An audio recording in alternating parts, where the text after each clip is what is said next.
the White House has quietly revised its fact sheet on the India-US trade framework, significantly softening two major claims that appeared in the original version released earlier this week.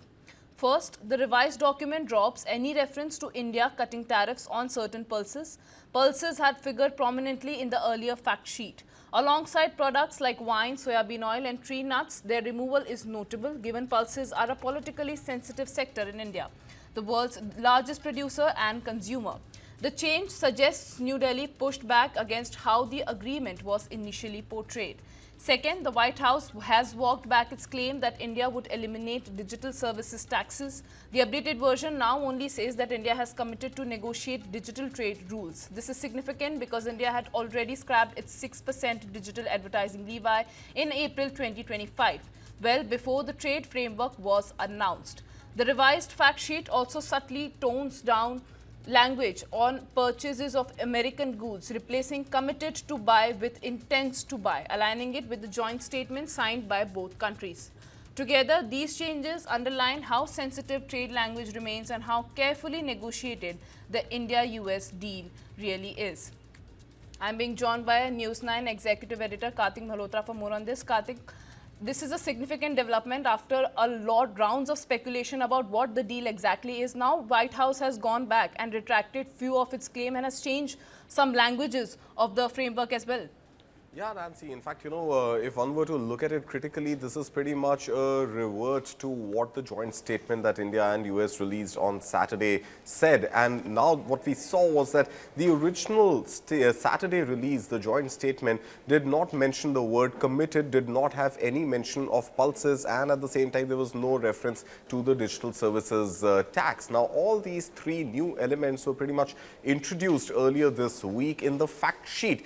Not factually true, it seems now, which was released by the White House. And certain pulses were added. The word intends was edited to say commits, and the digital services taxes to be eliminated was introduced in the fact sheet released by the White House. But as things stand right now, that sort of sneaky insert of these three items has been toned down decisively, and it's pretty much now a mirror reflection of what the original joint statement that was released on Saturday includes, which means that India intends to and not commits to buy $500 billion worth of US goods over the next 5 years. In addition to that, there is also clarity that the agricultural products that India has sort of, given its consent to buy from the US does not include pulses. On the question of digital services taxes, again, the joint statement was completely silent on that aspect. This was brought about only yesterday, and yesterday we saw that this digital services tax, and there are two elements to this. The establishments that do not have a permanent base in India would be paying a 2% tax on their gross proceeds from India. In addition to that, there was a 6% levy on advertisements, digital advertisements. Both of these have been pretty much, in existence since 2016-17. And like you mentioned, in April last year, that 6% levy on digital advertising was also done away with. So right now, what we are seeing in this revised fact sheet, it seems to be more factually accurate and more aligned with exactly what we had seen as the joint statement which was released on Saturday, Nancy. Some other unanswered questions, some aspects of the trade framework which are not yet clear, specifically and most importantly on Russian oil as well. Do we expect some more revision can we expect some more revision from the US to match with the joint statement and the framework between India and US? So I think the only thing to expect from the US administration is the unexpected. And I think, Donald Trump, given his nature and his style of operating, doesn't end surprising you every time there is a new release or a new post, or in this case, a new fact sheet or a statement of facts, as you call it. But I think on the Russian oil bit, the Indian side has also been fairly affirmative and fairly clear that India will protect its commercial interest. India will protect its national interest. India is willing to diversify, open up more sources of energy, and that may include a healthier mix of US energy exports, as well as, when sanctions are lifted, the Venezuelan exports of crude oil. But beyond that, India has not categorically said that it will stop buying Russian oil. In fact, the side that we've heard, the version that we've heard from the Russian side, Sergei Lavrov has gone on record to say that US is trying to add pressure, coerce its partners, that's the language he's used, coerce force India and other BRICS nations to stop buying oil from the Russian Federation. India has not confirmed whether it is going to stop buying Russian oil. At the same time, India has maintained its own strategic autonomy in deciding in the interest of India's own sort of national ambitions on which sources of energy it wants to procure from. As long as the price is right, the quality is right, India continues to maintain that it is willing to diversify but safeguard its national interests and pick up oil, pick up crude oil for further refinement only from sources that offer India the best cost and the best quality. Nancy. Well, Karthik, this rollback from the White House really, puts emphasis on how sensitive trade language remains and how carefully negotiated the trade deal really should be. Because changing the word from committed to intent, it makes an impact, makes a huge impact into what the deal actually is. No doubt about that, and which is why there is a joint statement. And I think, the joint statement is released diplomatically. It is released aligning the interest and the approval of both the parties involved in any such framework or any such agreement. And which is why the joint statement did get its approval from the Indian side as well as from the US side. And add to that the fact that after the joint statement is released on Saturday, what was the need for another issue of a fact sheet to be released specifically by the White House? There was, if you ask me, no need to do that, and the joint statement should hold its sanctity as something which the two sides have agreed on.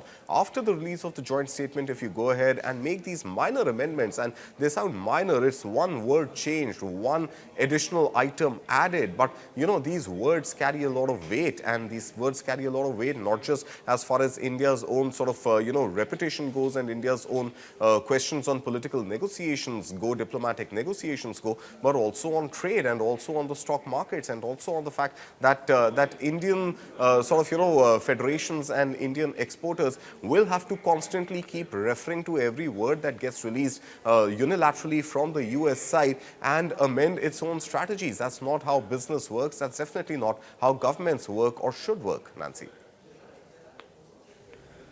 Well, Karthik, it is very important to see that how the trade framework is now going to pan out. Although India has maintained its stand and India has not clarified on a lot of things as well.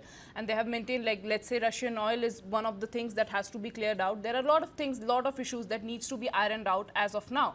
But although we now see languages being corrected and the trade work now taking a proper shape on which India and US both can agree on, Nancy, I think the Indian side has been fairly clear, and, to be fair to our own negotiators and our own, high-profile union ministers coming on record, pretty much putting the emphasis on everything that the joint statement says, including Russian oil for that matter, because while the 25% secondary sanctions on India have been lifted under the premise that India will stop buying Russian oil, I think the US side is also fairly clear that if India continues to buy Russian oil, those 25% secondary tariffs can come back, and we don't know whether the number is going to be restricted to 25% or not. But I don't think India has strategically, diplomatically stated yet that it is cutting off its Russian oil purchases. And India, I'm sure, these trade deals as well as, these commercial deals when it comes to the corporate sector, and this is something that Minister Piyush Goyal as well as Foreign Secretary Vikram Misri have come on, Vikram Sikri have come on record and said clearly that there is a commercial aspect involved to these negotiations. So diplomatically, strategically, you may have your alignment and potentially your strategic non-alignment. But at the end of the day, the decision to procure energy rests with the refiners, and the refiners are corporate sector entities and not necessarily dictated by government. So they are going to go and procure from any source that they feel offers them the right price and the right quality. Now, of course, as far as sanctions are concerned, in case of the two Russian entities which were sanctioned, the two Russian oil majors, Rosneft and Lukoil, which were sanctioned, India has cut, in fact, its oil imports from those two entities to absolutely zero. Beyond that, the US White House fact sheet also mentions Russian Federation. Now, the Russian Federation may or may not involve certain other players who are part of the Russian oil ecosystem, which is referred to as the OPEC Plus, which if they're not sanctioned and if they're not part of the Russian Federation, then I think India is going to use its autonomy to go ahead and buy, maybe reduce, maybe rebalance. But I think the Indian side has been very clear all this while of how it has gone ahead and diplomatically negotiated the trade deal, and how it is in the interest of the Indian citizens that it is going to safeguard its national priorities, Nancy. So much, Karthik Malhotra, for joining me on the broadcast for more on this.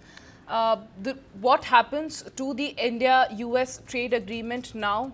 Only time can tell, but for now, White House has changed its language. They have changed its tone on what the agreement was. It has now gone back, changed some languages,